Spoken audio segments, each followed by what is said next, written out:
ଶୀତ ଦିନ ଆସିବା ମାତ୍ରେ ମୋର ମନେ ପଡ଼ିଯାଏ ପାଳଙ୍ଗ ଶାଗ କଥା।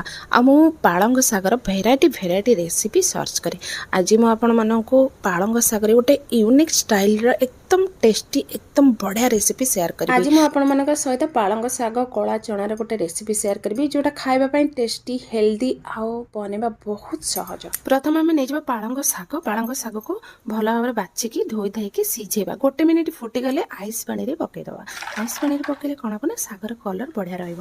ଏଇ ଶାଗକୁ ଟିକେ ଥଣ୍ଡା ହେବା ପାଇଁ ଛାଡ଼ିବା। ଥଣ୍ଡା ହେଇଗଲା ପରେ ଏଥିରେ ଦହି ଦେଇକି ଆମେ ୟାକୁ ଗ୍ରାଇଣ୍ଡ କରିବା। ଗ୍ରାଇଣ୍ଡ କରିକି ୟାର ଗୋଟେ ସ୍ମୁଥ୍ ପେଷ୍ଟ ବନେଇକି ରଖିଦେବା। ସେପଟେ ତେଲ ଗରମ ହେଲେ ବଟର ଦେବା, ଜିରା, କଞ୍ଚାଲଙ୍କା, କଟା ପିଆଜ ଦେଇକି ଟିକେ ଫ୍ରାଏ କରିବା।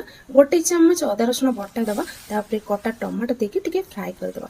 ଏବେ ମୁଁ ନେଇଛି ଲୁଣ ଆବଶ୍ୟକ ଅନୁସାରେ, ହଳଦୀ ଗୁଣ୍ଡା, ଧନିଆ ଗୁଣ୍ଡା, କାଶ୍ମୀରୀ ଲଙ୍କା ଗୁଣ୍ଡା, କରି ପାଉଡ଼ର ଏସବୁକୁ ଦେଇକି 1ରୁ 2 ମିନିଟ୍ ଫ୍ରାଏ କରିବା ପରେ ଆମେ ଏଠି जो पालंग शागर पेस्ट रखी ताको देदेबा। एबे ई शागको 2-3 मिनिट फुटेबा। फुटी सारिबा परे एठी देदेबा कला चना।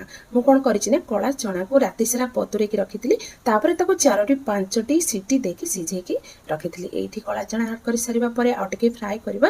फ्राई हे गेले एथिरे देदेबा पानी। पानी बहुत देबेनी, कवर करके 2-3 मिनिट सिझिबा पई छाडी देबा। सिझि गला परे एठी हम देदेबा कसुरी मेथी, कटा धनिया पत्र, गरम मसला पाउडर ए सब को देकी भला भाबरे घोळेई देबा। एठी हमर कला चनार रेसिपी मो सहित शेयर करेंगे। आपण मानकर मतामत। Bye bye.